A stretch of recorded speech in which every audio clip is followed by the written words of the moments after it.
here we have the national champions. How does that sound, guys? That sounds pretty good.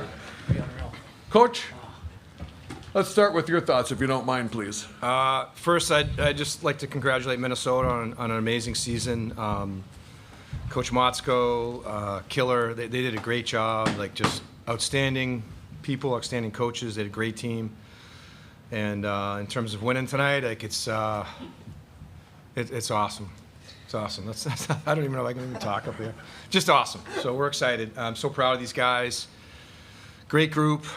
It's awesome to see all my alums in the stands, and it's I can't even put it into words, I guess. I'm struggling. Usually I don't have trouble talking, but yeah. I'm struggling right now. But anyway, let's move on. Okay. We'll take your questions for the players. Jimmy. Thank you. Jim Conley from U.S. College Hockey Online. If Zach and Jacob, could you take us through that play? It looked like a set face-off play, and how much do you kind of work on that play? Who wants to start, guys? I'll start. All right, yeah, it's a neutral zone face-off play, I guess. You just attack the middle, and Lipper made an unbelievable pass back to Quills, and I mean, a crazy finish. I had a great view of it. It was awesome to watch. Jacob? Yeah, it is a set play, I guess. We work on it a little bit. Thankful it worked out. Did you work on it today? No. Oh, okay. All right, Leo, right here. Right. We'll get the mic over there, promise. Leo Haggerty, Amped Up Sports, for all the players. Speaking of faceoffs, you won almost 60% of them. How important is that during the game when you're winning faceoffs 6 out of 10 times? Jacob. I mean, yeah, it's everything. It's the start of the play. We take pride in, being detailed in the dot. We're detailed in the dot. It helps out a lot. Christoph, what about those faceoffs? We got to get you in here. I mean, our guys are great. We've got Skylar up there. He's just winning a lot of draws. Quills did a great job. Our four centers are just good at it. It's a five-man face-off. Everybody digs in. Coach always emphasizes on that, so I think we did a great job tonight, and it helped us get the win. Okay. Right here in front. Kevin Levasseur, Quinnipiac Chronicle. Boys, how's it feel? Zach? I don't even know if it's really sunk in yet. It's been a crazy journey for it to be a goal at the beginning of the year and for us to come through. I'm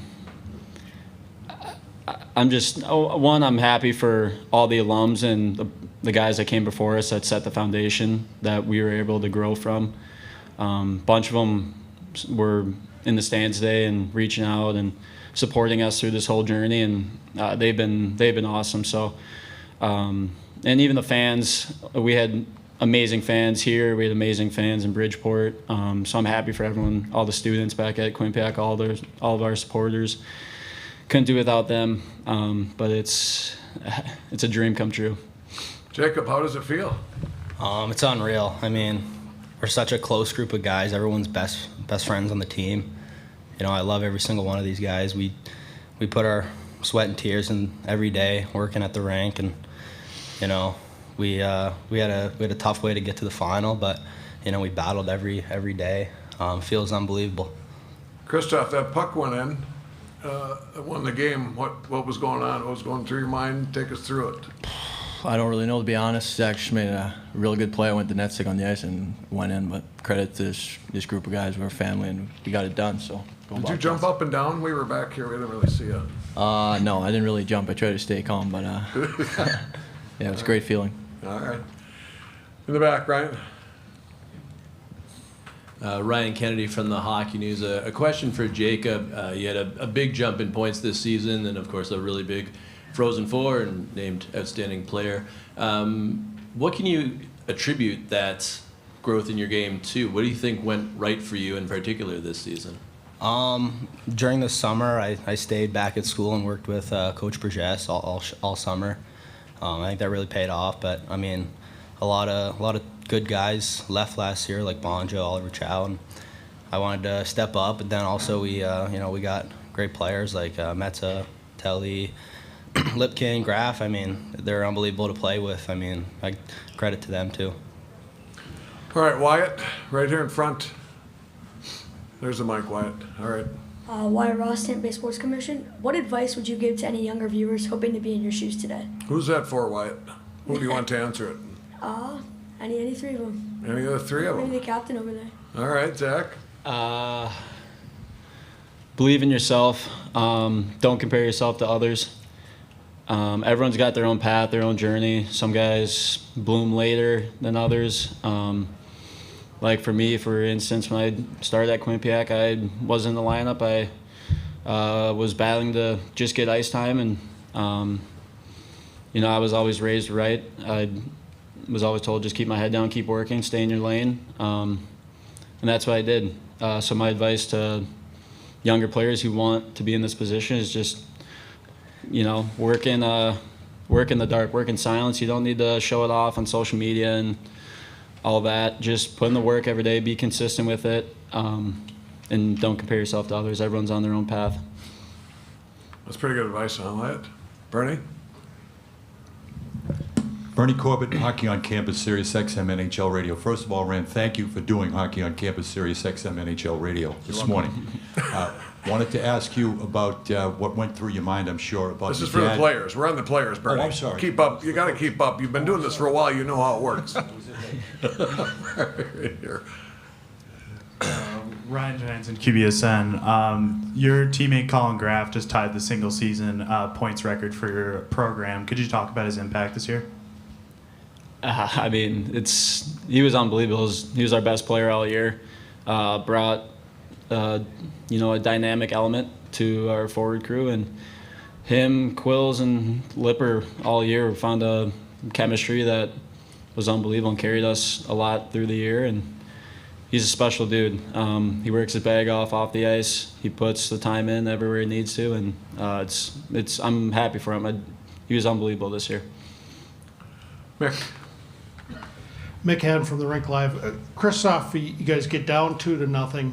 What kind of started turning the tide of that game? And obviously, you had a big goal there. But We were kind of nervous to start the game, to be honest. Pucks were just bouncing off our sticks. We just tried to calm it down, hold on to pucks a little longer, establish our game plan, move our feet, and then worked out for us. Just unbelievable.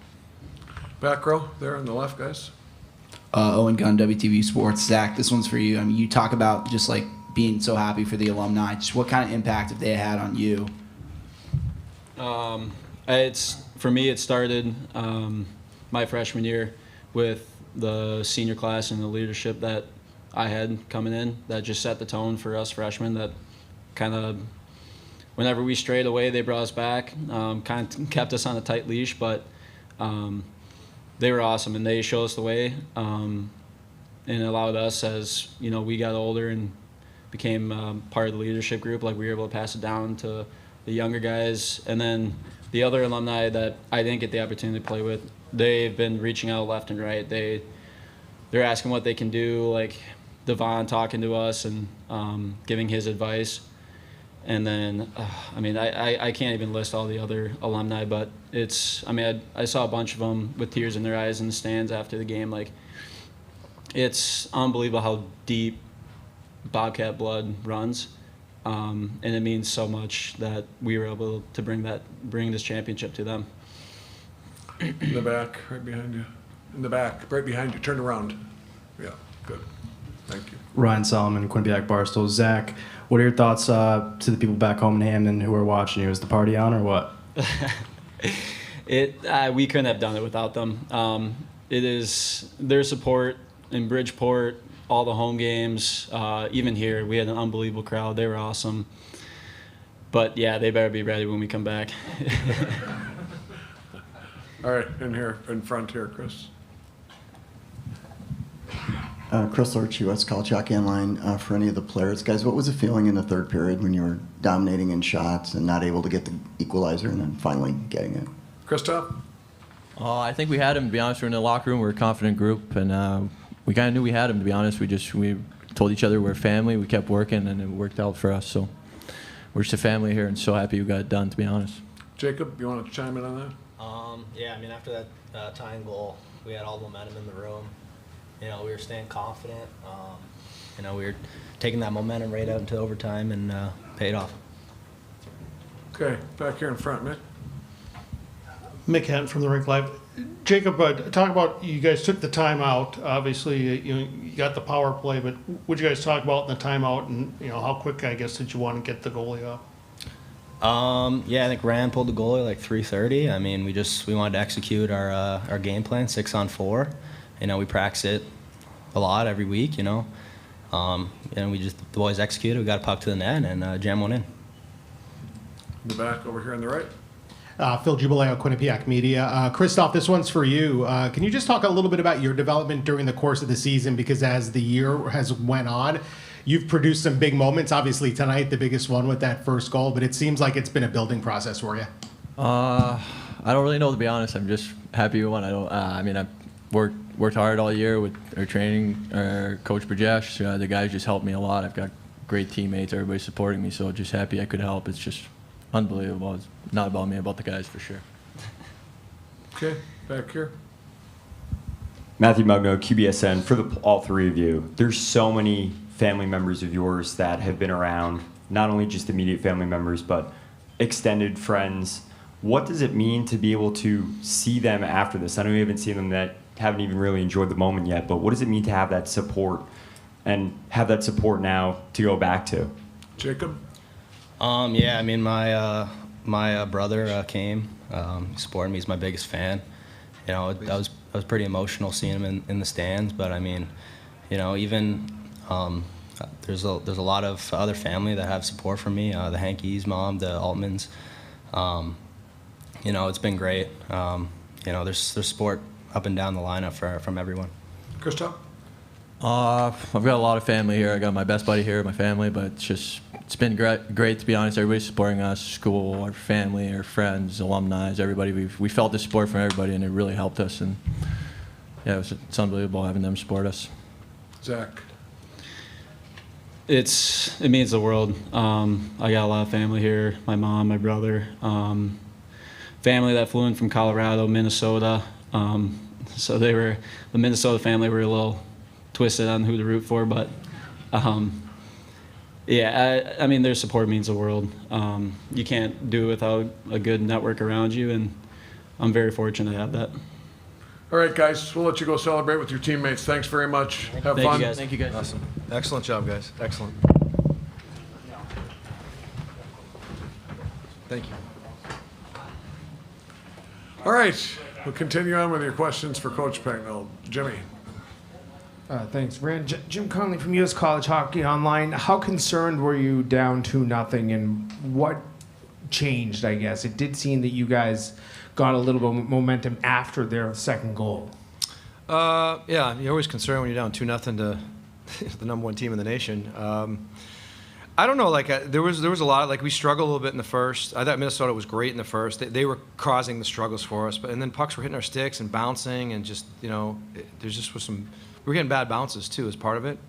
But we started getting a little life. I'd have to go back and watch the tape and figure out where it was. Certainly the goal was huge, but I thought we had a little life before that. And then we started to believe, and then I thought our culture was again on full display in the third period. I mean, I don't know what the shots were, 16-2. I don't know what they were, but we wanted it.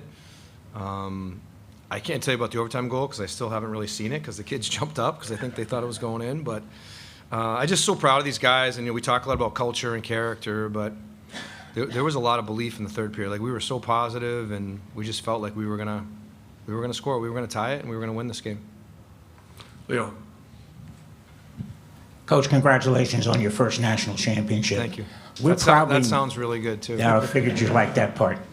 We may not be having this conversation if you don't take the timeout during the power play and pull the goalie. Ultimately, it's your decision. Yeah. Did one of your assistant coaches suggest it, or even the players, or was this totally your call? No, it's my call. Yeah, I almost got it out. I almost did it earlier.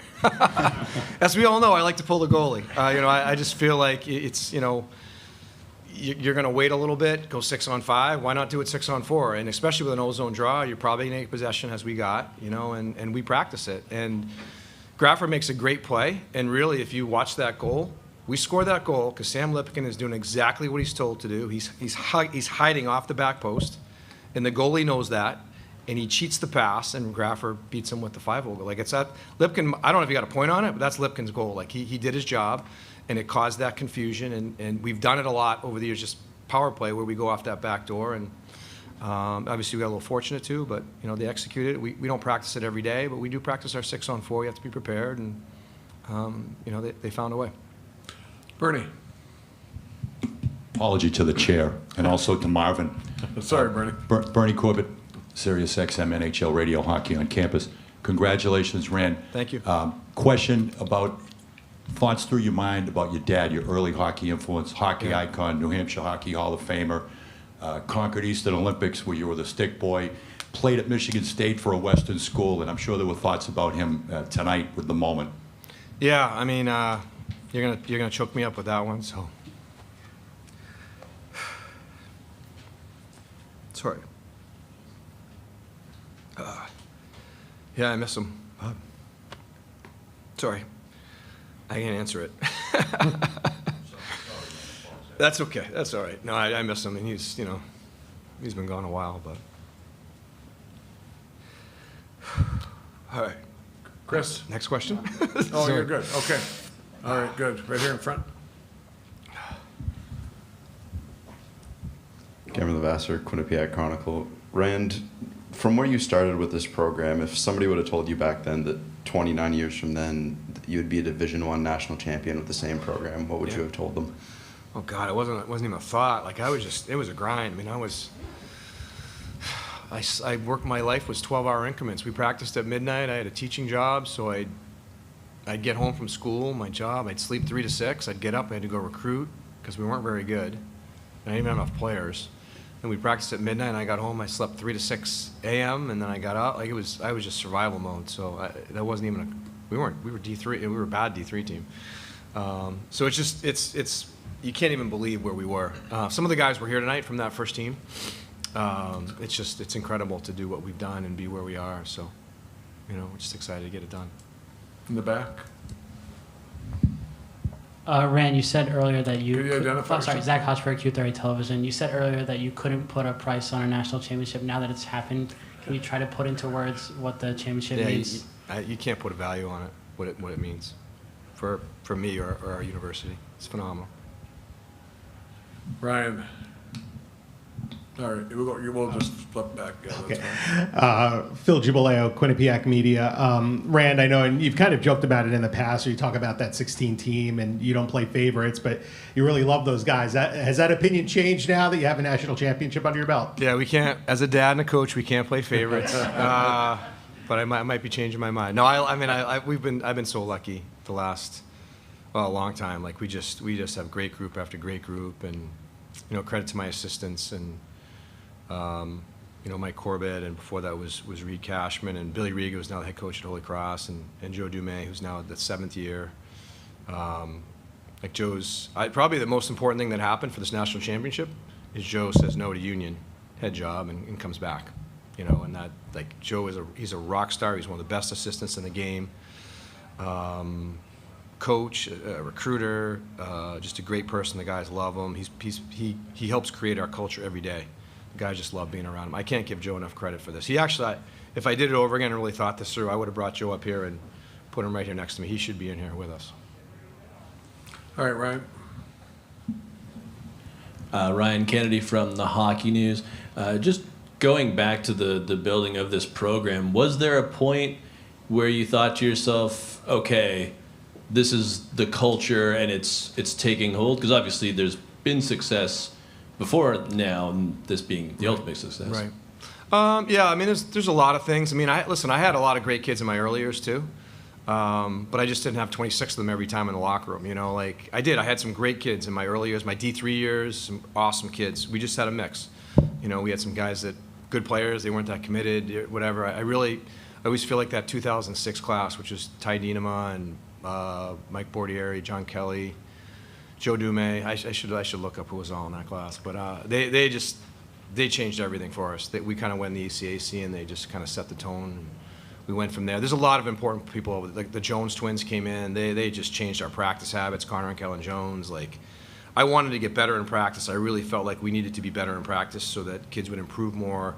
we'd have more pace to our game, and I really give Connor and Kellen a lot of credit. Matthew Pekka came in the year after them, who's, he's played in, actually Connor's played in the NHL too, but once I had those three, our practices have been awesome, like awesome ever since, and I think I thought it was on display tonight. I thought we were in great shape.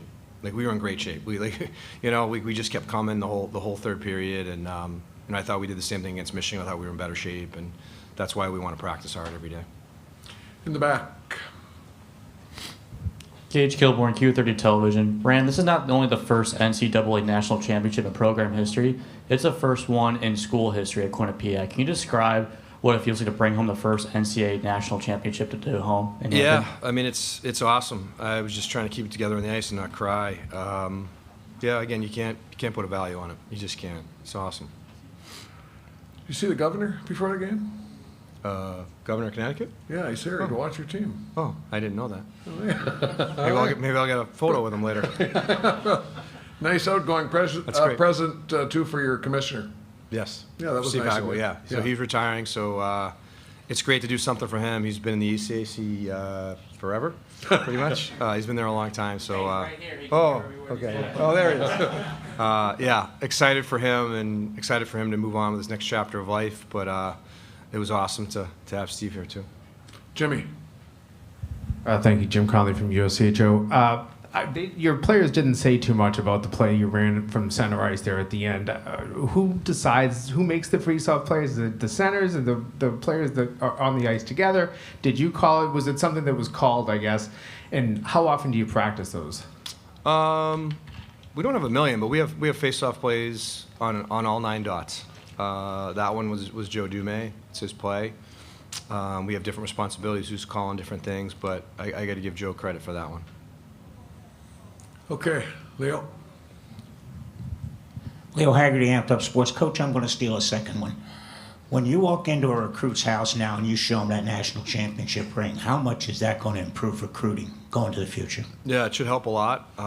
If you go back to our first Frozen Four run, actually, really, you go back, once we built our rink, which is phenomenal, we moved up the food chain, and then that 12-13 season, we go to our first Frozen Four, and we took a huge jump. Like, we bypassed a lot of teams. And now we've kind of steadied a little bit. We're in a good spot. We're not really up there with the big boys, getting all the first rounders. But this will certainly help. Something like this helps. The season we had, 34 wins and everything we've done, it's great. But in the end, we still need to find the right type of kid for our program. We know why we win. We know what we're good at. And we know what we don't want. We cannot take a talented kid that doesn't have high character. It doesn't work at Quinnipiac. Grant, can you just describe, put a stamp on the experience in Tampa? Obviously winning, but yeah, I mean, well, I've said it all. Like, we should be here every 4 years, every 3 years. I've been here now. This year, 16 we were here, and in 12 I was on the committee. I think it's one of the best sites. I'd put it top 3 probably that we have for the Frozen Four, and we should try to get it here in a 4-year rotation. I'd love to see the committee do that. Wyatt. Wyatt Ross, Tampa Bay Sports Commission. What's been your favorite moment here in Tampa Bay besides winning the national championship? I was going to say winning the national championship. Geez, that's a great question. I guess my second favorite moment was beating Michigan the other night. That was pretty good. I saw that one coming. Sure you did. It's a good question, though. Yeah. What, besides beating Michigan, did you go out? Did you have a good dinner anywhere? Or? This was a business trip. You still have to eat, though. Oh, yeah. I think, anyway. We did. Yeah, had a good dinner at American Social. It's attached to our hotel. It was great. Yeah, it's been great. My daughters went out on the Bay Rocket or the Rocket, the little, I don't know, that ship, whatever. They did that today. Yeah, so it's an awesome place. Listen, we didn't come here. I told the guys, I went at them last Saturday hard. We're not going to the pool. We're not going to the beach. I think I've said that in one of the other media things. Like, we're this, we got to get the parents. I think a big thing we did well as a coaching staff was we quieted the noise, because the parents all want a piece of them. The girlfriends want a piece. The grandparents, we have some guys that have 30 people here, and I'm just like, guys, we got to win hockey games. You got to just tell them, no, I'm not going to meet you for lunch. I'm going to take my pregame nap or things like that. And I thought we kept harping on that. I did it again on Wednesday. I did it again today. I did it yesterday. Quiet the noise, and we did that. And that'll change tonight, I imagine. Yeah, I don't know what's going on down there now. But we'll make the plane to the charter at 10:30 tomorrow. That's all we got to make sure. All right, Coach, go celebrate. Congratulations. Right. Thanks very much. Thank you very much. Thanks, Coach. Great job.